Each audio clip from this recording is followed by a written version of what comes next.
Bene data, Yesu ashimwe cyane. Uyu munsi turagira ngo dutangure inyigisho ivuga ngo muhunge gusenga ibigirwamana, kandi iyi nyigisho igasobanura yuko tugomba guhunga inyigisho z'abadayimoni zadutse mu isi zikinjira mu madini. Amadini akaba ariyo arimo aragaragaza ubu buzimire n'ubu buyobe. Ndagira ngo aka kanya buri muntu wese yongere gutega amatwi iri jambo ry'Imana. Paulo yigisha abikora inabwira ngo muhunge ibyo gusenga ibigirwamana, muhunge inyigisho z'amadini y'abadayimoni yadutse mu isi. Ndagira ngo dusenge Imana kugira ngo aka kanya izi nyigisho zigufashe maze uhunge kugira ngo ntupfe. Ni ijambo ryo kuburira umuntu wese kugira ngo yicare yiteguye atarimbuka kandi yaraburiwe. Reka dusenge mu izina rya Yesu. Data, Mana ya Aburahamu, Mana ya Isaka, Mana ya Isirayeli, uyu munsi ndongeye gushima ko ngiye kungirira neza, unkanguye ishize ijambo ku mutima kugira ngo darisangire n'abantu bose. None ndabasengera ndabasabira kugira ngo bitegure binjire muri mpwemu, basobanukirwa aya majambo uri kurabasobanurira, bayige bayatahure kandi bave ubuzima baje ubuntu. Ndabigushimiye mwami wacu Yesu, izina ryawe rihabwa icubahiro. Ndavyambaje shima mu izina ry'umwami wacu Yesu Kristo, amen. Yesu nashimwe cyane. Haleluya bwoko bw'Imana. Ndagira ngo twigire ijambo ry'Imana rifise intumbero ivuga ngo duhunge ibyo gusenga ibigirwamana, duhunge ibyo gusangira n'abadayimoni, duhunge ibyo kwakiriza inyigisho z'aya madini. Idini riba risunitswe n'abadayimoni, nibo bayashinze, nibo bayashizeho. Turagira ngo turabe inkomoko iyo idini rivutse, mbega riba rije riturutse he? Riba rivuye mu ijuru cyane riba rivuye mu bantu? Mbega mu bantu ho riba rije riturutse hehe? Riba ryohejwe n'imyuka mibi yaje yihishije inyuma y'abantu, hanyuma rero bagaca bavuga bati reka rero nimuze dushinge idini. Rero ndagira ngo imbere ya byose tubanze gusoma majambo y'Imana atubwira ibyo Paulo yabwiye ishengero ry'Abikorinto igihimba c'icumi. Turasoma duhereye ku murongo wa 14. Imana ishimwe cyane. Dusome mu izina rya Yesu. Nuko abo nkunda, nimuhunge gusenga ibigirwamana. Ndababwira nk'abanyabwenge, mwiyumvire ibyo mvuga yuko ariko biri. Igikombe c'umuhezagiro ico duhezagira, mbega siko gusangira amaraso ya Kristo? Umutsima tumanyagura siko gusangira umubiri wa Kristo? Nk'uko uwo mutsima ari umwe, twebwe naho turi benshi turi umubiri umwe, kuko twese dusangira umutsima umwe. Murabe Abisirayeli ku rukoba, abarya ikimazi, mbega ntibasangira n'igicaniro? Nuko icyo mvuga ni iki? Mbega mvuga yuko icyaterekerejwe ikigirwamana ari ikintu, canke yuko ikigirwamana ari ikintu? Ariko mvuga yuko ibimazi abanyamahanga batanga babiterekereza abadayimoni, batabiha Imana. Nanje singomba yuko musangira n'abadayimoni. Ntimushobora kunywera ku gikombe c'umwami wacu no ku gikombe c'abadayimoni. Ntimushobora gusangira ibyo ku meza y'umwami wacu n'ibyo ku meza y'abadayimoni. Canke umwami tumutera ishari, mbega tumurusha inkomezi? Yesu ashimwe cyane. Ngici ikibazo, mbega umwami tumutera ishari, mbega tumurusha inkomezi? Twebwe nitwe twahindutse abantu bafise ukwizera gusumbya uko umwami wacu. Mbega umwami wacu tumutera ishari? Paulo hano arasobanuye yuko ngo abanyamahanga basangira n'abadayimoni, banywera ku gikombe c'abadayimoni, basangira umubiri n'amaraso n'abadayimoni. Paulo hano aravuze ngo nanje singomba yuko musangira n'abadayimoni, ngo ntimushobora kunywera ku gikombe c'umwami wacu no kunywera ku gikombe c'abadayimoni, ntibishoboka, kirazira. abanyamahanga kuba basangira n'abadayimoni bituruka hehe? Biturutse kuki? Biva kuki? Bituruka kubera ko idini, inkomoko y'idini kugira ngo rishingwe, uriya muntu yarishinze ntabwo yarishinze abihawe n'Imana, ntabwo yarishinze biturutse mu ijuru, ntabwo yarishinze biturutse kuri mpwemu yera, byaturuka muri politike ikaza imubwira ati rero urabona yuko badashaka kuba nyakubahwa, badashaka kuba mukuru, badashaka yuko nawe ufata ikibanza ca mbere. Uyo mwuka ukaza ukamubwira ati ubwo bibaye uko rero gerageza rero urabe nawe ufate ingingo yo kwihagararako. Ndagira ngo turabire hamwe amajambo y'Imana atwereka ingene umuntu yiyumvira gufonda idini. Umuntu yiyumvira gufonda idini bigenze gute? Aricara hasi agatekereza ati abantu ko banyengereye, abantu ko bansuzuguye, abantu ko banyumviriye nabi, reka nicare nanje nifondere ibyo, nanje ndondere ibizonshira imbere, ibizongira umuntu ahambaye na nyakubahwa. Imana ishimwe cyane. None reka dusome mu gitabo cy'abavugishwa n'Imana Yesaya, turabe ingene umuntu yipanga neza, akitegura, agategura ibikoresho, hanyuma rero yamara gutegura ibikoresho agaheza agafonda, agashinga, agashiraho ikigirwamana. Abavugishwa n'Imana Yesaya igihimba ca 44 umurongo wa 12, reka dusome mu izina rya Yesu. Umucuzi acura incabiti akayivugutira mu makara, akayikubitisha inyundo, akayicurisha ukuboko kwiwe kw'inkomezi, yamara yasoza agacika intege, atanyoye amazi agaheza akagwa umwumwa.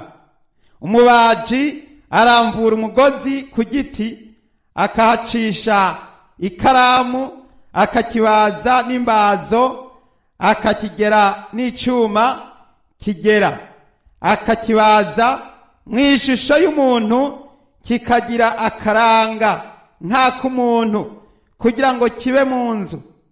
Yicira ibiti by'amasederi, akabira iby'imizo n'iby'imyeroni, akihitiramwo igiti kimwe mu byo mu kibira. Atera igiti cy'umweroni, imvura ikakimeza, hanyuma kikazobera umuntu inkwi zo gucana. Azozabira azote, mbere arazicana, agacumba umutsima, kandi akakibaza mu kigirwamana, akagisenga, akakibaza mu gishushanyo, akacikubita imbere. Igihimba caco agicanisha umuriro, ikindi gihimba kimuhishiriza inyama, akarya, agatara izishinze, agahaga, mbere akota, akavuga ati haha nshize imbeho, mbonye umuriro. Maze igisigaye akagihindura ikigirwamana ari igishushanyo ciwe yabaje, akacikubita imbere, akagisenga, akacambaza, ati nkiza kuko uri Imana yanje. Bene data nimwumve ingene umuntu yicara agatekereza, agashinga igishushanyo akibaje mu giti, akamara ibihe arondera ihumbi, arondera ibikoresho, arondera ibintu byo kubakisha, nuko agaheza agafata igiti akakibaza, akagikoramwo igishushanyo bisa, akishushanya ubwiwe, ngo igishushanyo kikamera nk'umuntu, ngo kugeza aho igishushanyo gishaka kumera nk'umuntu, mbere ngo kikageraho kimera nk'umuntu, ngo haraho mbere ashushanya igishushanyo gisa nawe, ashushanya igishushanyo bisa. Abantu benshi bashinga amadini bakurikije ibitekerezo byabo, bashinga amadini bakurikije intumbero zabo, bashinga amadini bakurikije ibyo bipfuza, bashinga amadini bashaka kuzoronka inyungu, no kuzoronka amahera, no kuzoronka ubutunzi, no kuzoronka ibyubahiro, no kuzoba nyakubahwa. Ndabaha urugero, idini rya Anglikane ryo mu Bwongereza mu kuvuka mu kinjana ca 16 kugira ngo rivuke, uwo mwami wa munani mu kurishinga yabanje kuyonkora muri Gatolika, biturutse kuko yashaka gutora uwundi mugore agira kabiri, yanka kugumana uwo yari afise, ashaka gutora uyundi. Ubwo rero kuko iryo tegeko muri Gatolika ritari ryemewe, aca ashinga ko ata dini rya Katolika rizosubira kurangwa muri Angleterre canke mu Bwongereza. Afata ibihano yuko umupapa w'i Roma atazokongera kugaruka mu Bwongereza. Nuko rero ico gihe baca bashinga itegeko mu nama nshingamateka yuko bashinga itegeko ryo kugira ngo bemerere umuntu kuba yotora uwundi mugore. Iryo tegeko bararishinga, bakuraho rya tegeko ryari ryarabyihanije ry'Abagatolika. Hanyuma rero acabona rero gutora uwo wundi mugore.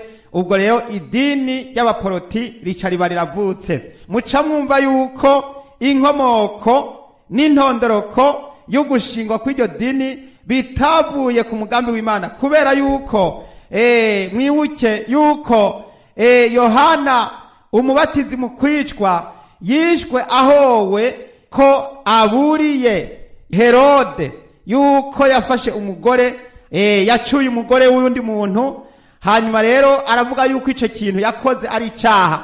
Amaze kubikora, urya mugore yitwa Herodiya muka Herode amugirira ishari kubera ko amubujije ico yirira, amubujije kwitwa umwamikazi. Nuko baherako bamuca umutwe, Yohana umubatizi baramwica. None uyu mwami nawe wa munani, nawe mu gushinga iri dini ry'Abaanglikane, nawe mu kurishinga yarishinze yisunze kugira ngo nawe bamwemerere atore uwundi mugore. Kandi murazi ko guharika bitabereye, guharika ni icaha. Ako n'akarorero. Ndagira ngo mbabwire yuko buri dini ryose kugira ngo rivuke, rivuka hakurikijwe ingingo za politike zo kugira ngo habeho kwameriyora ibintu bijanye na kamere y'umuntu n'ico umuntu ashaka kwazoba canke ashaka kuba. Ivyo rero bigaca bihindura igihugu cose, bigahindura abantu, mbere n'isi yose ikononekara biturutse mu madini. Ndabaha urundi rugero.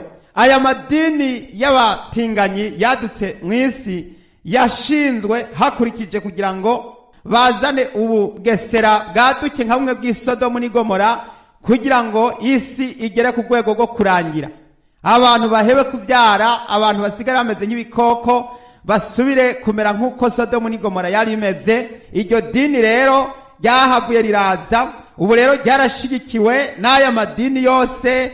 Aya madini nubwo ubona benshi mu migabane yo kuri Afrika bitarashikayo, ariko abayashinze barabishigikiye. Aya madini barabishigikiye. Abashinze inkomoko y'aya madini iyaturuka. Mwibuke ko idini Anglikane ritashingiwe mu Burundi, mwibuke ko idini rya Pentecote ritashingiwe mu Burundi, mwibuke ko idini Methodiste inicanye Methodiste libre ritashingiwe mu Burundi, mwibuke ko idini Morave ritashingiwe mu Burundi, mwibuke ko idini Katolika ritashingiwe mu Burundi, mwibuke ko aya madini yose atashingiwe mu Burundi, yaje aturuka mu bihugu by'Uburayi. Ubwo rero ibihugu by'Uburayi byaramaze gushigikira abarongorana bahuje ibitsina, byaramaze gushigikira aya madini, yaramaze gushigikira, ndetse baramaze gufata abakozi b'Imana babemerera kurongorana bahuje ibitsina. Umugabo akaba pasitori, akagira umugore w'umugabo nyene, bose ari abagabo gusa, bose kandi bakaba bemewe muri aya madini. Aya madini rero niyo ntumbero n'uwo mugambi. Umugambi bafise ni umugambi wo kuyobya, ni umugambi wo kuzimiza, ni umugambi wo gukura abantu ku rutonde rw'abana b'Imana. Ndagira ngo dusome ijambo ry'Imana riboneka mu Itanguriro igihimba c'19, maze turasoma ku murongo w'17. Turasoma duhereye ku murongo w'17, dusome mu izina rya Yesu. Bamaze kubakurayo, umwe muri bo aravuga ati, hunga ntupfe, ntukebere inyuma, kandi nturuhe uhagarara utararangiza iki kiyaya cyose. Hungira kuri iriya misozi woye kuranduka. Yesu ashimwe cyane. Bene data, iri jambo ry'Imana ni ryo kugira ngo hunga ntupfe, kuko hano uyu ni marayika, umwe muri ba marayika babiri yari ariko arabwira Loti, abwira n'umugore wiwe, abwira n'aba bakobwa babiri, agenda abwira umwe wese ati hunga ntupfe. Hano rero iri jambo ryavuze ngo hunga ntupfe. Hunga ntupfe, wewe uri kurumva iri jambo ry'Imana. Hunga ntupfe, wewe ushobora gukira umugabo wawe akazorimbuka, wewe ushobora gukira umugore wawe akazorimbuka, wewe ushobora gukira abana bawe bakazorimbuka, canye abana bawe bagakira, ariko wewe uri umuvyeyi ukazorimbuka.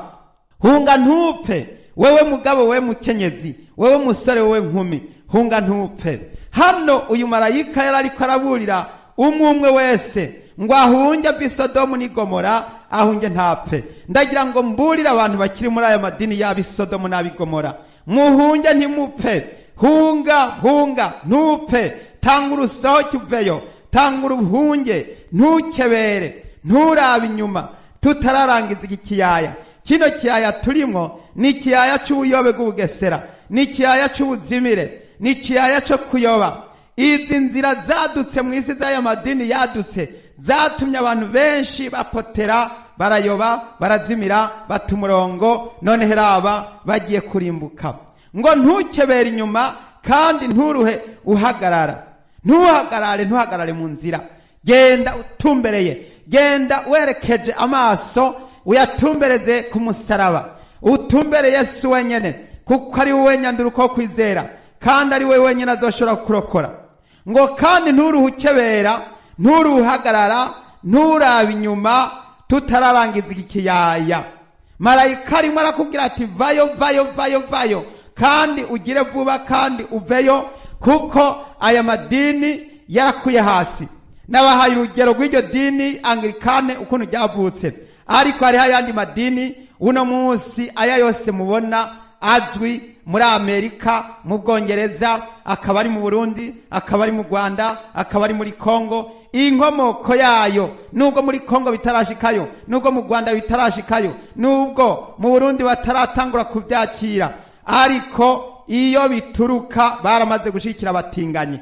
Iyo bituruka abapastori babo benshi n'abatinganyi. Iyo bituruka abakuru b'ayo madini baramaze kubishigikira, barabaha impeta. Aba bantu b'Abanyesodomu n'i Gomora barabemeye, barabakiriye, ubu byose byaratunganye, ngo bose ngo n'abana b'Imana, ngo bose ngo n'abakristo, ngo bose ngo n'Imana yabaremye, byaramaze kwemezwa. Abakuru b'amadini rero muri ibi bihugu nabo aho kugira ngo babwize ukuri abantu, barabitse baranyegeza barahisha, barabitse baranyegeza barahisha.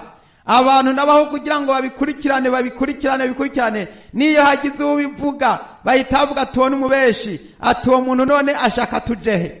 Bahita babaza ikibazo ngo none ngo kubivuze ngo ushaka tukora iki, ngo tujehe, ngo ko muna hose ngo ari cyo kimwe. Nimba none ari cyo kimwe, none muhisemo kurimbuka, muhisemo gupfa rubi, muhisemo kurimbuka, muhisemo ubugarariji, muhisemo gupinga icyo Umwami Yesu Kristo yavuze. Yesu yaravuze mu butumwa bwiza bwa Matayo igihimba ca 23 umurongo wa 15.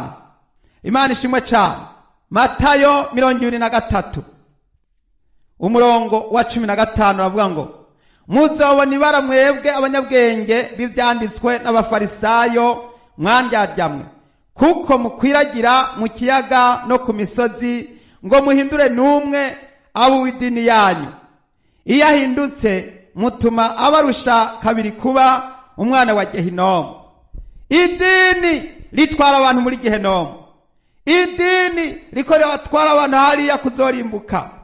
Ngo iyo hagize umuntu ahinduka akaja muri ayo madini, nukuvuga ngo ndabaha urugero, hajya iyo idini ritanguye kuvuka, rivuka rije gushikira icaha, riza rigwanya ya ngingo yabayeho yo gushikira ukugororoka, bakahaguruka rero bashinga idini yo gushikira icaha.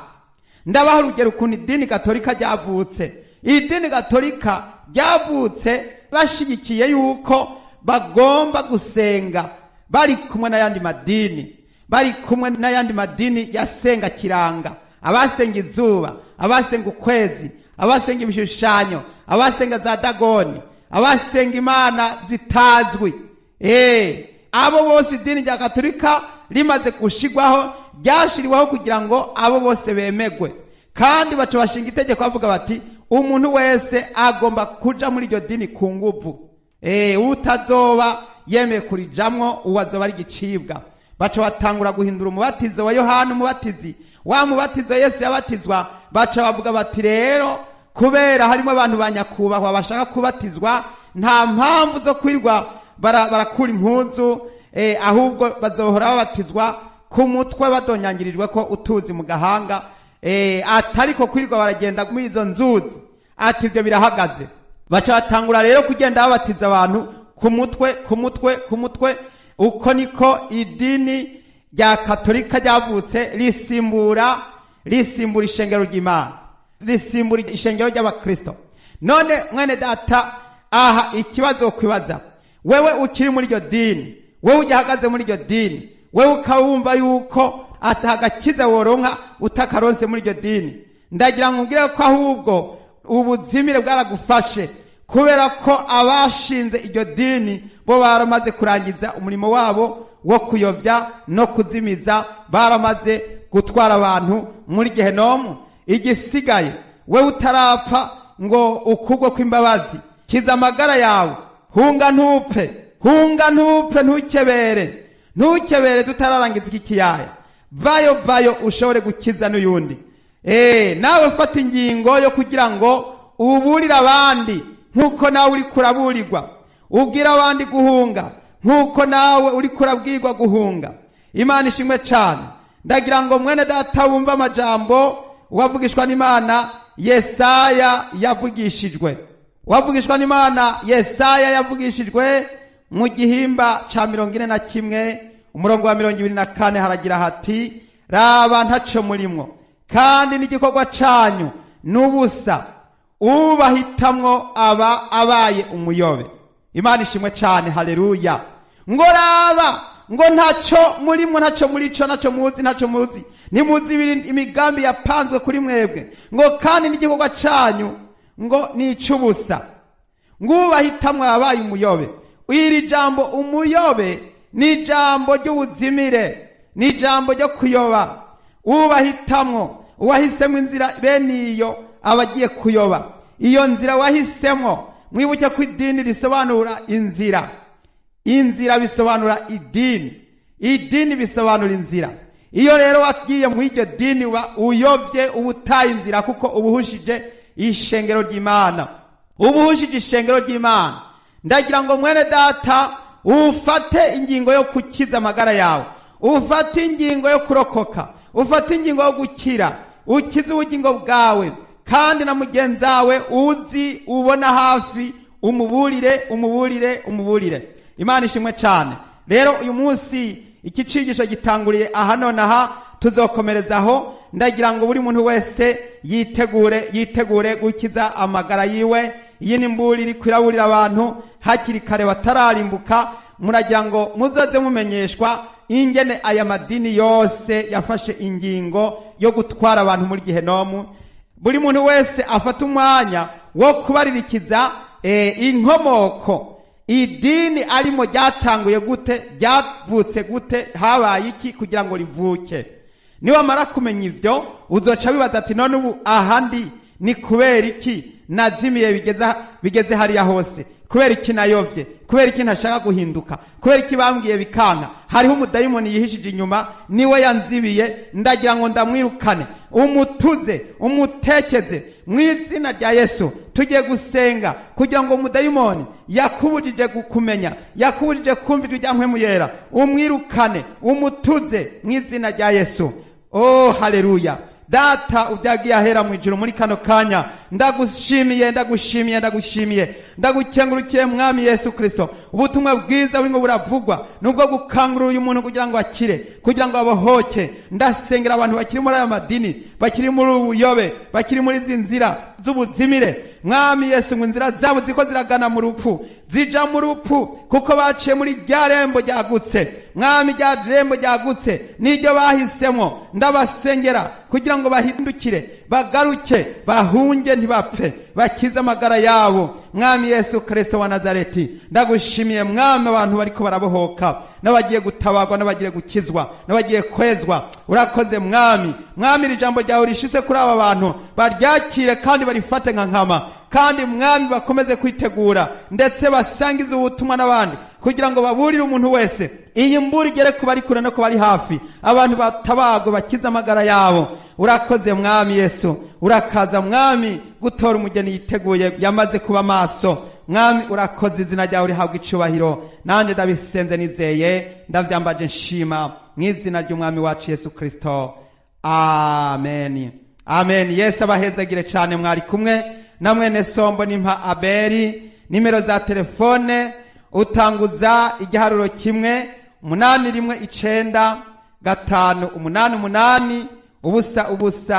1-819-588-7-7. Yesu abahezagire cyane.